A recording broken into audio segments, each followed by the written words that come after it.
नमस्कार. सादर करत आहे ठाणे वार्ता. ठक घडामोडी. जिल्ह्यात निवडणुकीच्या कामात अधिकारी, कर्मचाऱ्यांनी केलेल्या अपार मेहनत आणि कार्यक्षमतेमुळेच निवडणूक पारदर्शकपणे पार पडल्याचे जिल्हाधिकारी अशोक शिंगारे यांचे गौरवोद्गार.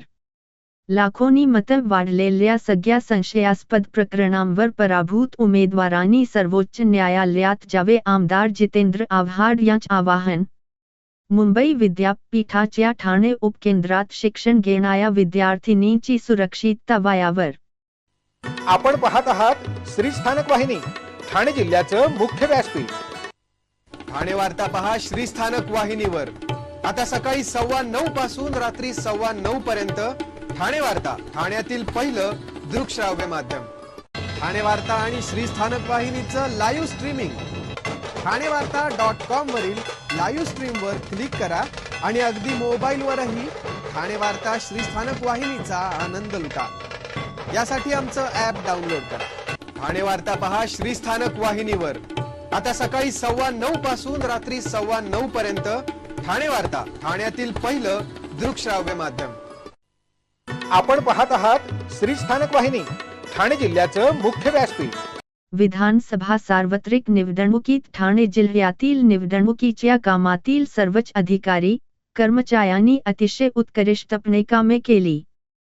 त्यांच्या अपार मेहनत, कार्यक्षमतेमुळेच ही निवडणूक पारदर्शकपणे पार पडली असल्याचे गौरवोद्गार जिल्हाधिकारी अशोक शिंगारे यांनी आज येथे काढले. विधानसभा सार्वत्रिक निवडणूक 2024 मध्ये काम केलेल्या अधिकारी व कर्मचाऱ्यांचा गुणगौरव सोहळा आज जिल्हाधिकारी कार्यालयातील नियोजन भवन येथे पार पडला. त्यावेळी शिंगारे यांच्या हस्ते निवडणुकीत विविध पथकांमध्ये नियुक्त केलेल्या अधिकारी, कर्मचारी यांचा सत्कार करण्यात आला. यावेळी अतिरिक्त जिल्हाधिकारी मनीषा जायभाये, उपजिल्हा निवडणूक अधिकारी वैशाली माने, निवासी उपजिल्हाधिकारी डॉक्टर संदीप माने, उपजिल्हाधिकारी हरिश्चंद्र पाटील, उपजिल्हाधिकारी रोहियो मल्लिकार्जुन माने, जिल्हा पुरवठा अधिकारी विकास गजरे, उपजिल्हाधिकारी सर्जेराव म्हस्के पाटील, जिल्हा नियोजन अधिकारी वैभव कुलकर्णी, जिल्हा सूचना अधिकारी नरेंद्र भांबरे आदी यावेळी उपस्थित होते. जिल्हाधिकारी शिंगारे म्हणाले की, सार्वत्रिक निवडणुकीत प्रत्येकानेच अतिशय सजगपणे कामे केली. प्रत्येक अधिकारी, कर्मचाऱ्यांच्या सहभागानेच ही निवडणूक प्रक्रिया पार पडली. आचारसंहितेसंदर्भात आलेल्या तक्रारींचे निवारण अतिशय जलदगतीने झाले. ठाणे जिल्ह्यातील काही मतदारसंघात गेल्या निवडणुकीच्या वेळी अतिशय कमी मतदान झाले होते. यंदा मतदानाची टक्केवारी वाढविण्याचे उद्दिष्ट होते. स्वीप पथकाने केलेल्या जनजागृतीमुळे मागील निवडणुकीपेक्षा यंदा जिल्ह्यात 9% जास्त मतदान झाले आहे. त्याचबरोबर इतर सर्व पथकांनी सर्व अडचणी, प्रश्न, टीका यांना सामोरे जात क्षमतेने कामे केली आहेत. या सर्वांच्या सहकार्यामुळेच ठाणे जिल्ह्यातील निवडणुकीच्या कामाचे मुख्य निवडणूक अधिकारी तसेच माजी ज्येष्ठ संधी अधिकारी यांनी कौतुक केले. विधानसभा सार्वत्रिक निवडणूक काळात सर्वच यंत्रणांनी अहोरात्र कामे करून त्यांना सोपविलेली जबाबदारी पार पाडली. नियुक्त केलेल्या कर्मचाऱ्यांनी कामे अतिशय चांगल्या प्रकारे केली असून अधिकारी, कर्मचाऱ्यांनी मनापासून काम केले असल्याचे सांगितले. विधानसभा सार्वत्रिक निवडणुकीच्या कालावधीत ठाणे जिल्हा माहिती कार्यालयामार्फत अतिशय उत्तम काम झाले असून राज्यात जिल्हा माहिती कार्यालयाचे काम सर्वोत्कृष्ट असल्याचेही श्री शिंगारे यांनी यावेळी सांगितले. राष्ट्रीय आरोग्य अभियान अंतर्गत सिकलसेल आजार नियंत्रण कार्यक्रम आरोग्य संस्था स्तरावर राबविण्यात येत असून जिल्ह्यामध्ये आरोग्य विभागामार्फत जिल्हा परिषदेचे मुख्य कार्यकारी अधिकारी रोहन घुगे यांच्या मार्गदर्शनाखाली सर्व तालुक्यांमध्ये सर्व शासकीय आरोग्य संस्था, सर्व प्राथमिक आरोग्य केंद्र, उपकेंद्र येथे 11 डिसेंबर ते 17 डिसेंबर 2024 हा कालावधी सिकलसेल नियंत्रण सप्ताह म्हणून साजरा करण्यात येत आहे. जिल्हा आरोग्य अधिकारी डॉक्टर गंगाधर परगे यांच्या सूचनेनुसार प्रत्येक आरोग्य केंद्रामध्ये रुग्णांची तपासणी करून लोकांमध्ये या आजारविषयक जनजागृतीचे कार्यक्रम घेण्यात येत आहेत। यावेळी तपासणीसोबत वैद्यकीय अधिकारी यांच्याकडून समुपदेशन व जनजागृती केली जात आहे। तसेच शाळा व महाविद्यालयातील विद्यार्थ्यांना वय 12 ते 17 सिकलसेल आजार, त्याचे संक्रमण, संभाव्य धोके इत्यादी बाबत जनजागृती करण्यात येत आहे। ठाणे जिल्ह्यामध्ये सिकलसेल आजार आढळून येतो। हा आजार अनुवंशिक असून या आजारावर अद्याप कोणताही कायमस्वरूपी उपचार उपलब्ध नाही। या आजाराने ग्रस्त असलेल्या रोगी व वाहक व्यक्तीवर औषधोपचार करण्यात येत असले तरी या रोगाचा प्रादुर्भाव पुढच्या पिढीमध्ये टाळता यावा यासाठी लोकांमध्ये याविषयी जनजागृती निर्माण करणे आवश्यक आहे। म्हणून 11 ते 17 डिसेंबर हा कालावधी सिकलसेल नियंत्रण सप्ताह म्हणून घोषित करण्याचा निर्णय शासनाने घेतलेला आहे। सिकलसेल हा आजार आनुवंशिक आजार आहे। सिकलसेल ग्रस्त व्यक्तीला नियमित औषधोपचारांची गरज असते।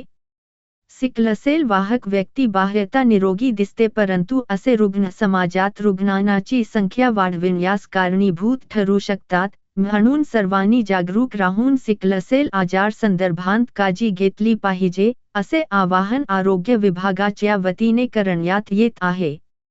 सिकलसेल पेशी आजारामुळे नेहमीची होणारी गुंतागुंत म्हणजे रक्तक्षय या आजारावर वेळीच लग्नापूर्वी तपासणी केली तर पुढच्या पिढीला अनुवंशिकतेने होणाऱ्या या आजारापासून आपण वाचवू शकतो। म्हणून लग्न करण्यापूर्वी मुलगा मुलगी दोघांनीही रक्ताची तपासणी करून घ्यावे, असे आवाहन जिल्हा आरोग्य अधिकारी डॉक्टर गंगाधर परगे यांनी केले आहे।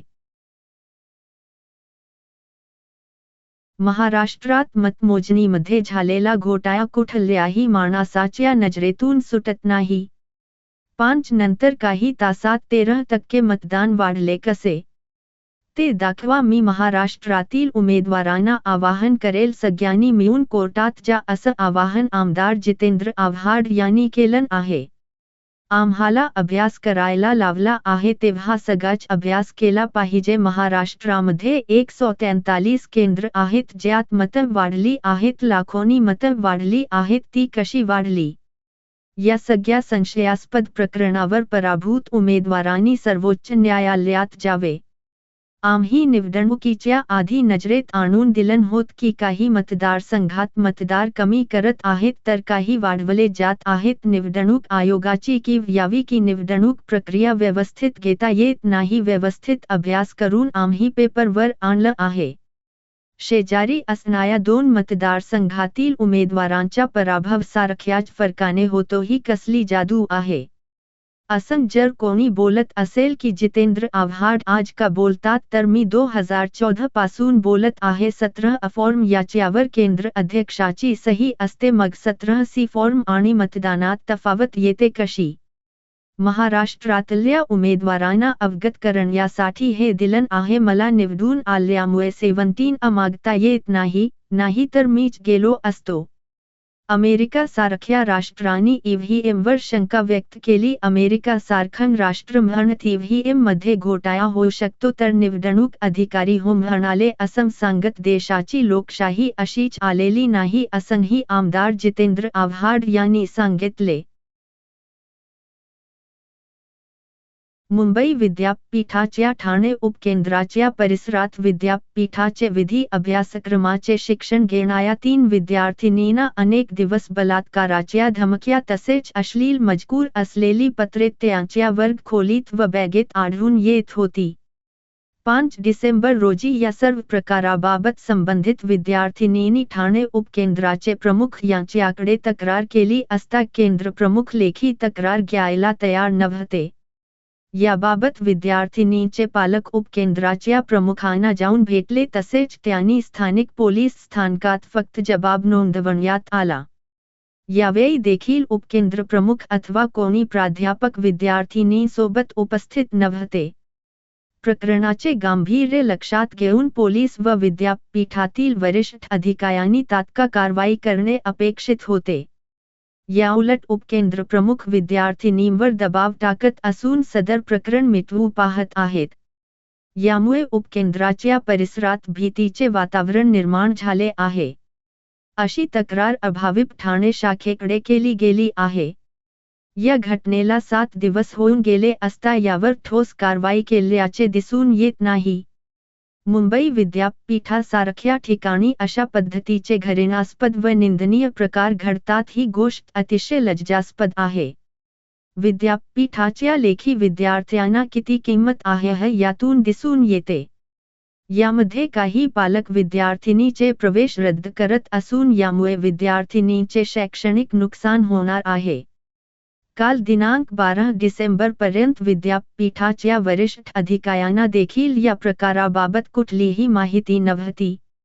अभाविपने कुलगुरू यांची भेट घेत त्यांना हा सर्व प्रकार लक्षात आणून दिला. त्यावेळी त्यांनी यावर चौकशी समिती नेमण्याचे आश्वासन दिले आहे.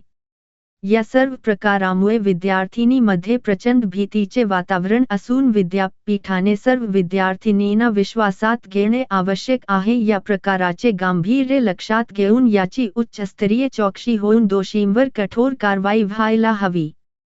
तसेच कारवाई न करणाऱ्या उपकेंद्र संचालकांवर योग्य पद्धतीने कारवाई झाली पाहिजे अशी अभाविपची मागणी आहे, असे मत अभाविप प्रदेश मंत्री संकल्प फदेसाई यांनी व्यक्त केले. अशा घटना वारंवार घडू नयेत यासाठी प्रशासनाने योग्य ती पावले उचलणे गरजेचे आहे, असे मत ठाणे महानगर मंत्री योगेश दामले यांनी व्यक्त केले आहे. अहो, आपण आपलं घर स्वच्छ, सुंदर, नेटनेटकं ठेवतो ना, मग आपण आपल्या शहराच्या बाबतीत उदासीन का? आपलं शहर स्वच्छ, सुंदर आणि नेटनेटकं ठेवणं ही आपली जबाबदारी आहे, हो ना? मग उचला फोन आणि विना परवाना होर्डिंग्स, बॅनर्स कुठे दिसले तर 1800-222-108 या टोल फ्री क्रमांकावर कळवा किंवा 7506946155 या भ्रमणध्वनीद्वारे आपली तक्रार नोंदवा किंवा महापालिकेने तयार केलेल्या स्टार ग्रेड ॲप्लिकेशनद्वारे आपली तक्रार नोंदवा. त्याची दखल त्वरित घेतली जाईल. लक्षात घ्या, आपला छोटासा सहभाग आपलं शहर स्वच्छ, सुंदर आणि नेटनेटकं बनवू शकतो. जसं आपलं घर तसं आपलं ठाणे शहर.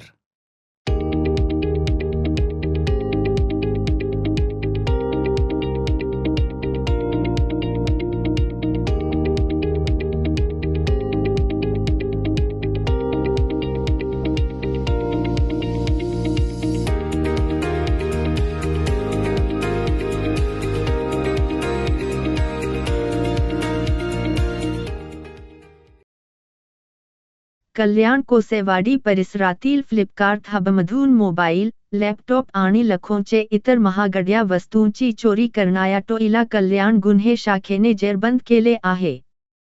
प्रणव पांचा, प्रशांत शेलार, अमित राणे आणि अजित राणे अशी या आरोपींची नावे असून त्यांच्याकडून 6,33,000 रुपये किंमतीचा मुद्देमाल हस्तगत करण्यात आला आहे. या प्रकरणाचा पुढील तपास कोसेवाडी पोलीस करत आहेत.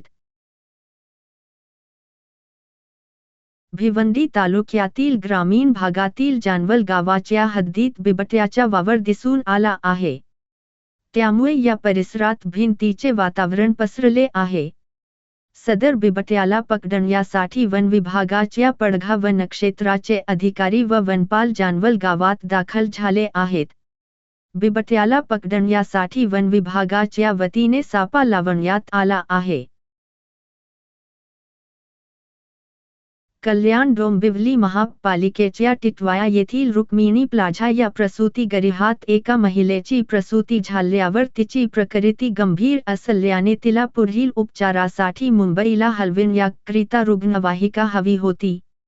रुग्णवाहिकेने 5 तासाच्या विलंबाने उपलब्ध झाली आहे. या प्रकरणी शिंदे सेनेच्या पदाधिकाऱ्याने तीव्र संताप व्यक्त करीत आंदोलन करण्याचा इशारा दिला आहे.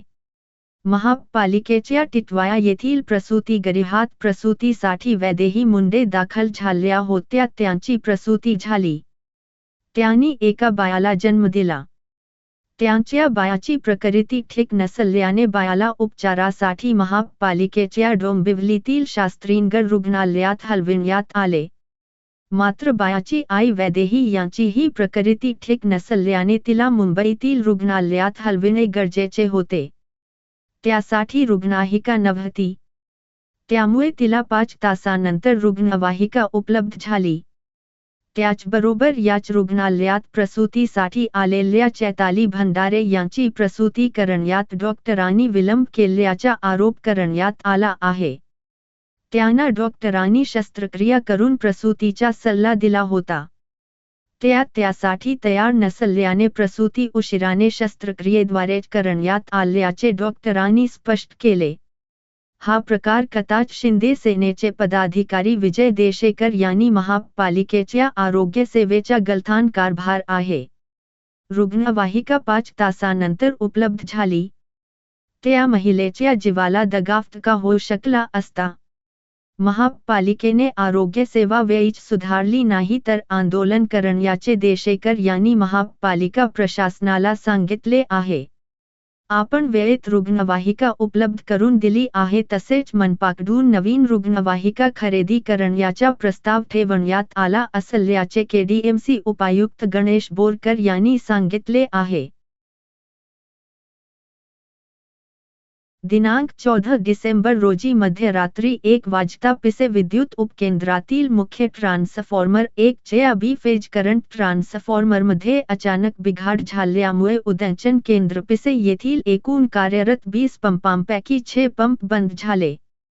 त्यांच्या दुरुस्तीचे काम शनिवार दिनांक 14 व रविवार 15 डिसेंबर रोजी हाती घेण्याचे ठरविले आहे.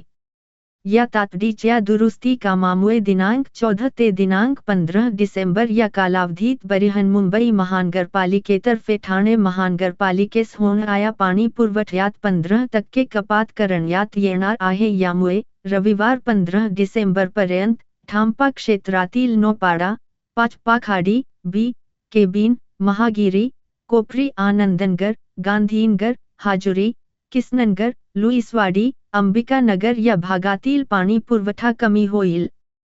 सर्व नागरिकांना विनंती करण्यात येत आहे की त्यांनी खबरदारीचा उपाय म्हणून या कालावधीत पाणी काटकसरीने वापरून महानगरपालिका प्रशासनास योग्य ते सहकार्य करावे.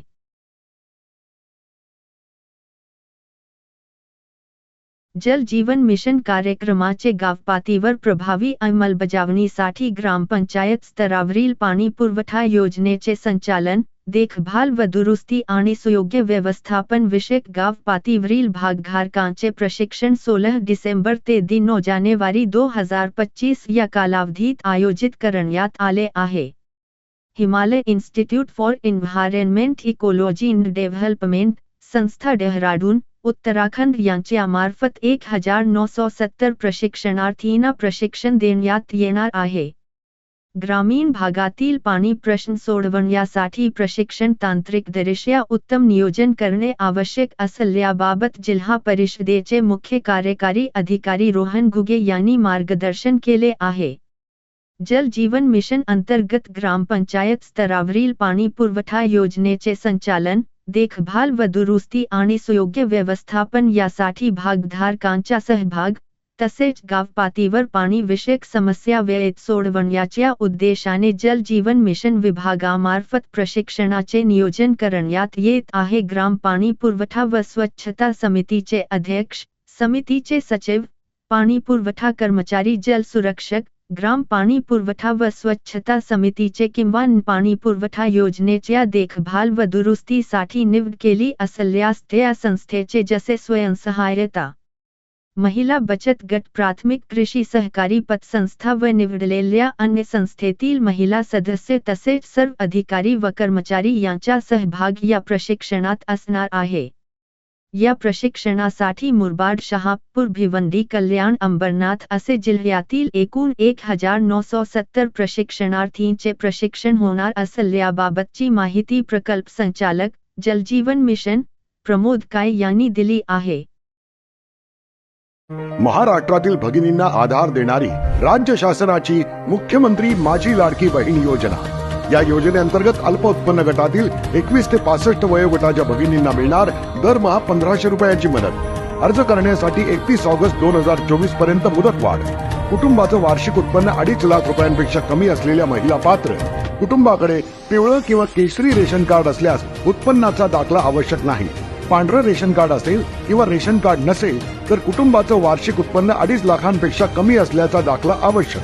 योजनेसाठीचा ऑनलाईन अर्ज नारी शक्ती दूत ऍप वरून किंवा पोर्टलवर भरता येईल. ज्या भगिनींना ऑनलाईन अर्ज भरता येत नसेल त्यांच्यासाठी अंगणवाडी, ग्रामपंचायत, वॉर्ड ऑफिस, सेतू सुविधा केंद्रामध्ये किंवा आशाताई बचत गटाच्या CRP यांची मदत उपलब्ध. आता आपल्याला अभिमानानं म्हणता येईल, सुखी आणि सुरक्षित आहे माझी लाडकी बहीण. आपण आपले कार्यक्रम किंवा बातम्या आम्हाला ठाणेवार्ता@gmail.com या ईमेलवर कळवू शकता. ठक घडामोडी शेवटी पुन्हा एकदा. जिल्ह्यात निवडणुकीच्या कामात अधिकारी, कर्मचाऱ्यांनी केलेल्या अपार मेहनत आणि कार्यक्षमतेमुळेच निवडणूक पारदर्शकपणे पार पडल्याचे जिल्हाधिकारी अशोक शिंगारे यांचे गौरवोद्गार. लाखोंनी मतं वाढलेल्या सगळ्या संशयास्पद प्रकरणांवर पराभूत उमेदवारांनी सर्वोच्च न्यायालयात जावे. आमदार जितेंद्र आव्हाड यांचे आवाहन. मुंबई विद्यापीठाच्या ठाणे उपकेंद्रात शिक्षण घेणाऱ्या विद्यार्थिनींची सुरक्षितता वायावर. या होत्या ठाणे वार्ता. आपली एखादी बातमी बघायची राहून गेली असेल तर आपण ठाणेवार्ता.in या आमच्या संकेतस्थळाला किंवा आमच्या फेसबुक पेज संच YouTube चॅनेलला अवश्य भेट द्या. तर मग पुन्हा भेटू पुढील बातमीपत्रात फक्त श्रीस्थानक वाहिनीवर. धन्यवाद.